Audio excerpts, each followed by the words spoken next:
Let me tell you the story of a goddess whose powers are greatly underrated. In the beginning, when the cosmos was a song not yet sung, Ayla emerged, not from fire nor light, but from the quiet strength of the earth itself. She was not fashioned as the gods of thunder or war, whose purpose was to strike and conquer.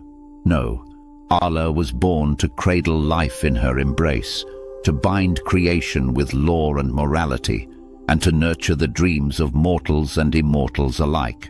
The Igbo people call her Ala, the earth itself, the giver of life and the keeper of death. Her soil bears the weight of nations, her rivers feed the roots of mighty forests, and her breath moves through every living thing. But Ayla is not merely the ground beneath our feet. She is the living planet, and her essence is woven into the fabric of the universe. Her domain is vast, encompassing not just the land, but the underworld as well. The dead find rest in her womb, their spirits joining the endless cycle of life and death that she oversees. She is the goddess of morality, the judge of actions, and the keeper of ancient laws, known as Omenala. To defy her is to defy the very foundation of existence. And yet she is misunderstood. For while Ayla is often seen as calm and nurturing, she is far more. She is the keeper of the underworld, the guardian of ancestral spirits, and the silent enforcer of balance. Her smile may be warm, but it conceals the strength of a goddess who carries the weight of creation itself. Her powers: earth dominion.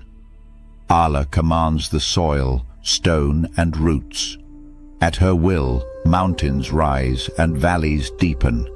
With a touch, she can summon life from barren ground or reduce entire kingdoms to dust. Moral authority: she governs the moral laws of the world. Those who break these laws face her wrath, which manifests as sickness, misfortune, or even death. Underworld keeper: Ayla holds the souls of the dead, their essence bound to her domain until they are reborn. She can summon these spirits to serve her or banish them to eternal rest. Creative force: from her, the first seeds of life sprouted. She inspires artists, healers, and inventors, her breath guiding the hands of those who shape the world.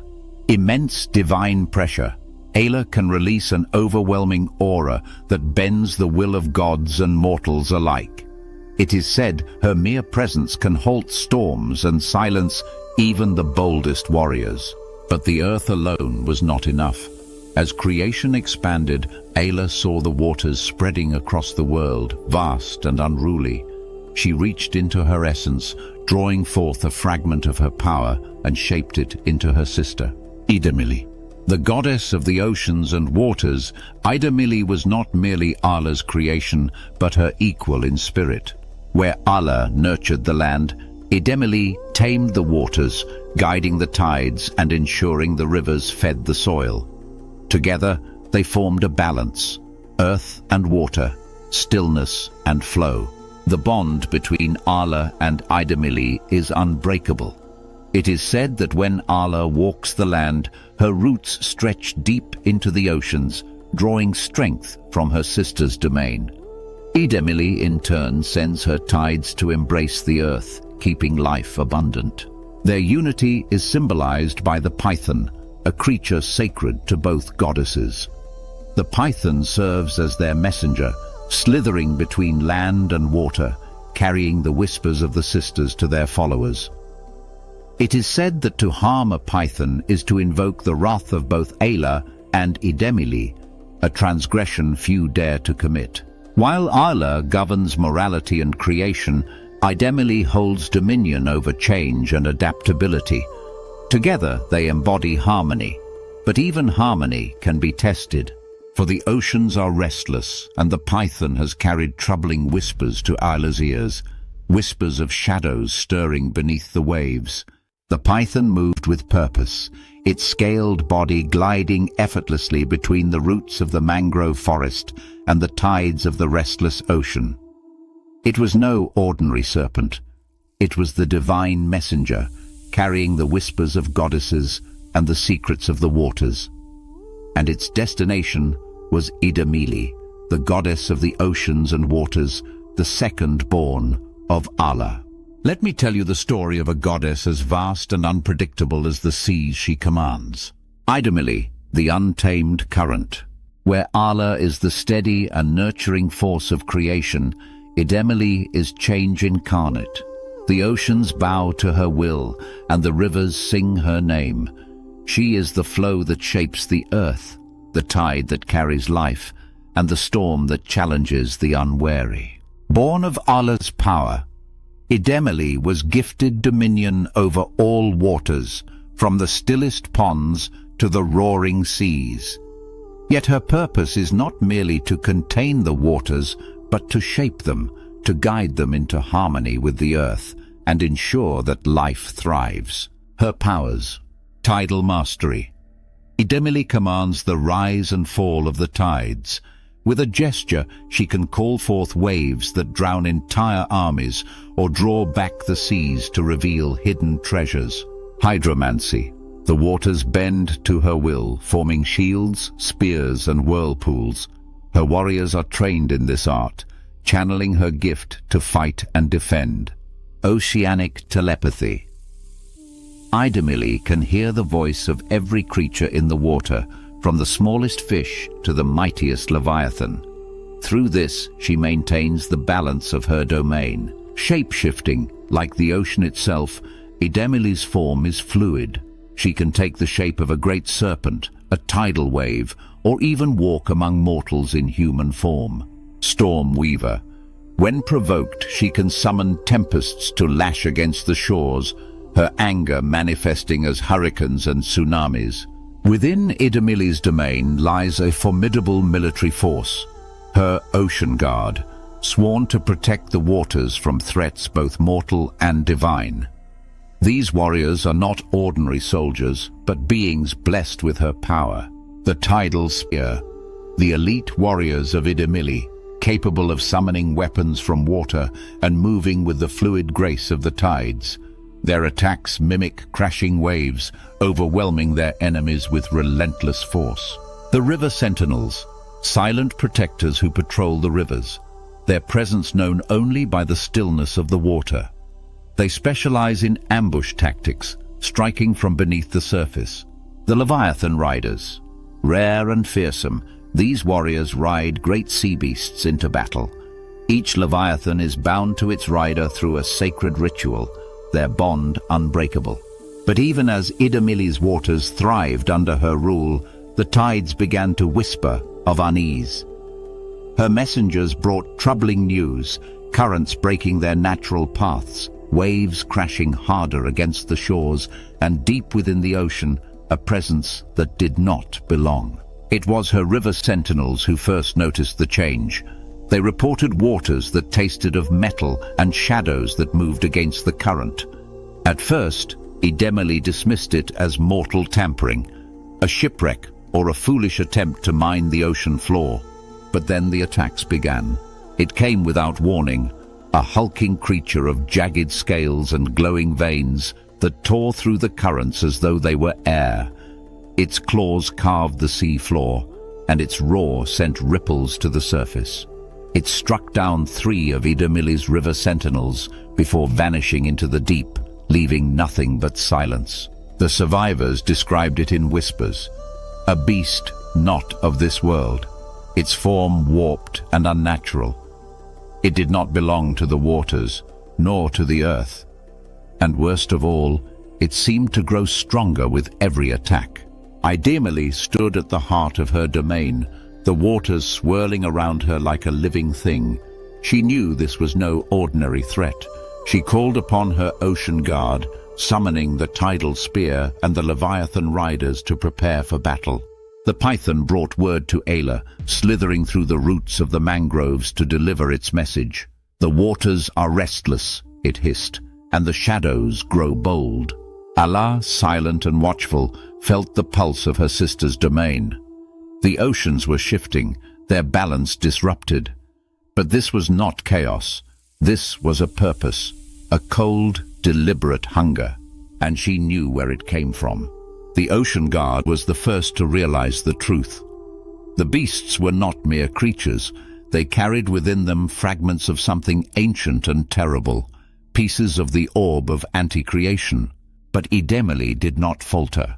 She called her forces to arms, preparing to face the beasts when they came again. For the oceans were hers, and she would not surrender them. The winds above the ocean screamed as Ogun and Ikenga tore through the skies, their forms blurring with speed. The message from their investigation was clear. The monsters, armed with fragments of the Orb of Anti-Creation, had set their sights on Idemili. "She'll need help," Ogun growled, his bronze skin glowing faintly as the heat of the air rippled around him. "She won't ask for it," Ikenga replied, his voice steady but sharp. The ram-horned god of strength clenched his fist as he surged forward, his steps leaving faint streaks of light in the air. "Idemili doesn't run, she fights. Let's just hope we're not too late." The waters churned violently, the ocean darkening as the beasts descended. Idemili stood at the heart of her forces, her body shimmering with the fluid grace of the tides. Around her, the ocean guard prepared for battle. The tidal spear warriors formed concentric rings, their movements synchronized as if they were one body. Their weapons, conjured from the waters themselves, glowed faintly, reflecting the power of their goddess. Farther out, the Leviathan riders took their positions, their sea beasts snarling and lashing their tails. The water frothed as the Leviathans coiled, their immense forms blending with the waves. And then the monsters emerged. The first beast rose from the depths, its massive frame breaking the surface with a deafening roar. Its body gleamed with jagged black scales, and veins of glowing red coursed through its form like molten lava. The orb fragment embedded in its chest pulsed with power, casting an eerie light across the waters. The second and third beasts followed, each one unique in its terror. The second was a serpentine creature, its body stretching endlessly beneath the waves, its fins cutting through the water like blades. The third was the smallest, but the deadliest. A humanoid creature that moved so quickly it seemed to vanish and reappear in bursts, its claws trailing streams of energy that hissed against the water. Idemili raised her hand, and the waters obeyed. "Hold the line," she commanded, her voice carrying across the ocean. The tidal spear charged first. The warriors moved like waves, crashing into the beasts with unrelenting force. Their weapons struck true, slicing through the serpentine beast's fins and drawing black ichor from its hide. But the monsters did not falter. The serpentine beast lashed out, its tail sweeping through the ranks of the tidal spear, scattering the warriors like leaves in a storm. The smaller beast struck next, its speed overwhelming even the most disciplined formations. The Leviathan riders charged, their sea beasts roaring as they dove into the fray. One Leviathan coiled around the serpentine monster, its jaws locking onto its scaled body. Another struck at the first beast, its claws tearing into the glowing veins that lined its frame. For a moment it seemed the tide would turn, but the beasts fought back with a fury that no mortal or god could match. The orb fragments pulsed, their energy surging through the monsters, healing their wounds and amplifying their strength. The goddess of the waters rose above the chaos, her form shimmering as she ascended on a pillar of swirling waves. Her hands moved in fluid arcs, and the ocean followed her command. A massive whirlpool formed, drawing the serpentine beast into its center. "Enough," she said, her voice resonating like the depths of the sea. The whirlpool tightened, the water compressing with a force that shattered stone and drowned entire fleets. The beast writhed, its body twisting against the torrent, but it could not escape. The first beast roared and charged toward her, but Idemili raised her hand, and a wall of water surged upward, slamming into it with the force of 1,000 storms. The beast faltered, its claws scraping against the barrier as it tried to push through. But the orb fragments pulsed again, and the monsters grew stronger. The serpentine beast broke free of the whirlpool, its scales glinting as if freshly forged. The smaller beast moved faster, its strikes cutting through the Leviathan rider's formations. Idemili's breath hitched. She had faced many threats, but this was different. The fragments they carried were not merely weapons, they were pieces of something older, something darker.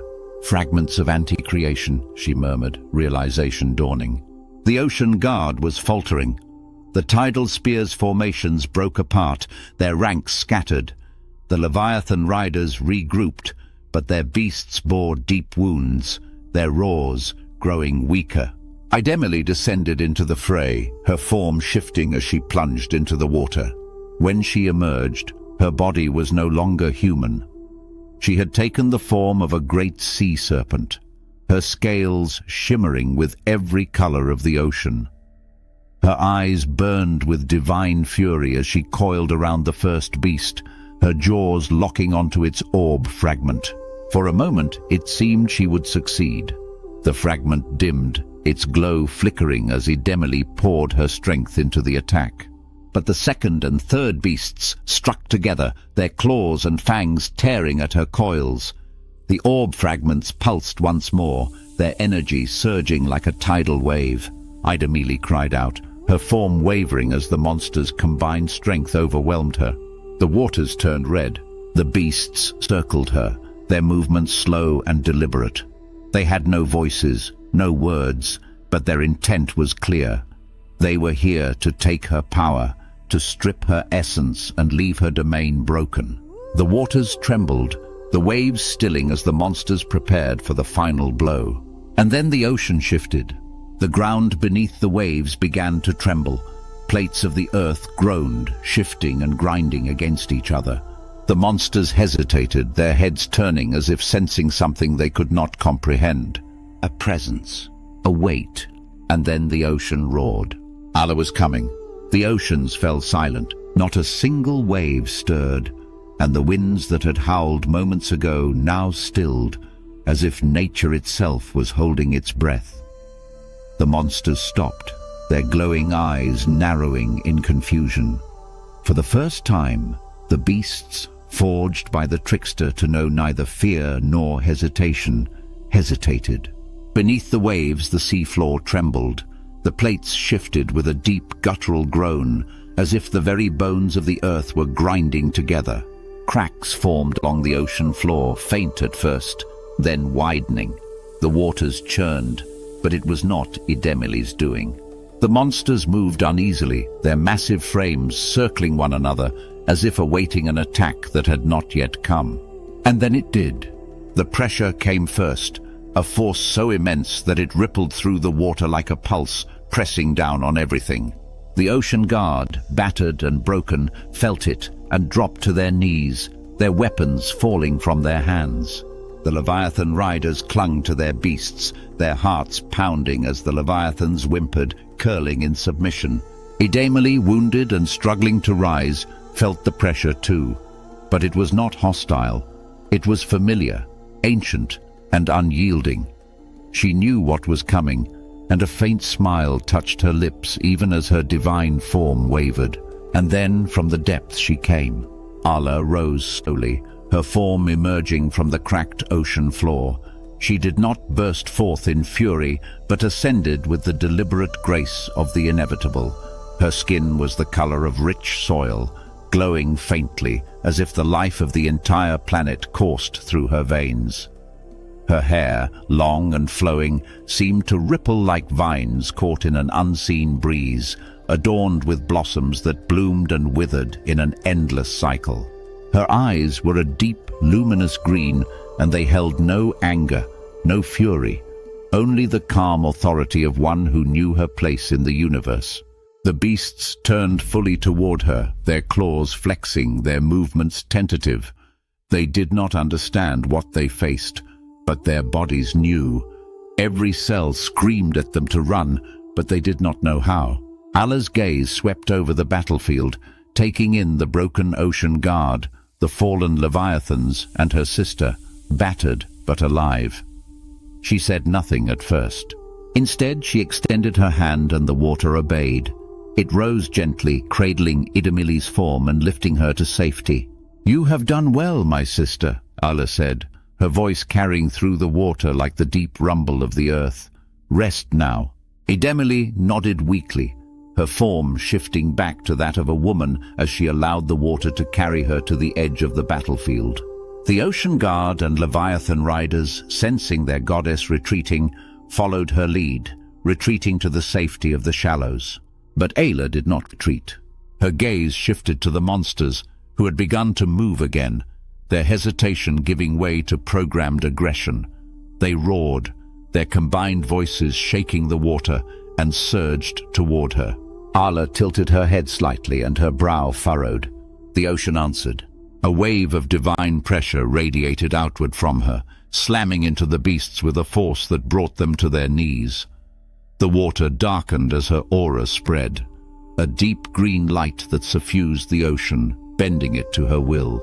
The beasts thrashed, their orb fragments glowing brighter as they drew on their stolen power to resist. One managed to rise, its claws reaching for her. Ala did not move. She simply raised an eyebrow. The pressure doubled. The water itself seemed to solidify around the monsters, holding them in place. Their roars turned to screams, sounds that no mortal ear could have borne to hear. For the first time in their existence, the beasts felt fear. Ala stepped forward, her bare feet touching the ocean floor as if she were walking on solid ground. Her vines moved with her, extending from her arms and shoulders, writhing like living things. One vine, sharp and glistening, shot forward, piercing the core of the smallest beast. It writhed, its orb fragment dimming as the vine wrapped around it, pulling it closer. Ala studied it, her expression calm but unreadable. "You were not born of this world," she said softly. "You do not belong here." The other two beasts roared and tried to retreat, their movements frantic. Ayla watched them go, her vines pulling the captured beast closer. She had no intention of stopping them. "Run," she murmured. "Tell your master what you've seen." The beasts disappeared into the depths, their forms fading into shadows. Ala turned her attention to the one she had captured. Her vines constricted, cracking the creature's hide and exposing its orb fragment. She reached out, her fingers brushing against the fragment, and the creature froze. The energy it emitted surged against her, but Ayla's power was greater. The vines pulsed, their glow intensifying as they wrapped tighter around the beast. "It is over," she said simply. The ocean stilled once more, and the battlefield grew quiet. It was then that Ogun and Ikenga arrived, their forms blurring into focus as they descended onto the scene. They froze at the sight before them, Ala standing amidst the wreckage, the captured beast bound by her vines, its power subdued. Ogun stepped forward, his hammer lowering slightly. "You did this." Ala turned to them, her expression as calm as ever. "It is done." Ikenga stared, his ram horns glinting faintly in the light of her aura. "You took on these beasts alone?" Ala smiled faintly. "I am the earth, Ikenga. This is my domain." Ogun exhaled, his gaze shifting to the remains of the battlefield. "We came to fight, but it seems we were not needed." "You were needed," Ala said, her tone gentle but firm. "And you will be needed again. This is not over." Ikenga frowned. "The beasts, what were they?" "Pieces of something greater," Ayla replied, her vines tightening around the captured creature. "And now we will learn the truth." Ogun nodded, his grip tightening on his hammer. "Then let us prepare, if this was only a fragment of what is to come." He didn't finish the thought, but the silence that followed spoke volumes. Ala's gaze shifted to the horizon, where the two remaining beasts had vanished. The ocean, her ocean, was quiet again, but she knew the stillness would not last. "It is time," she said softly, "to take the fight to them." And beneath the forbidden planet's dark skies, the trickster felt a chill unlike anything he had ever known.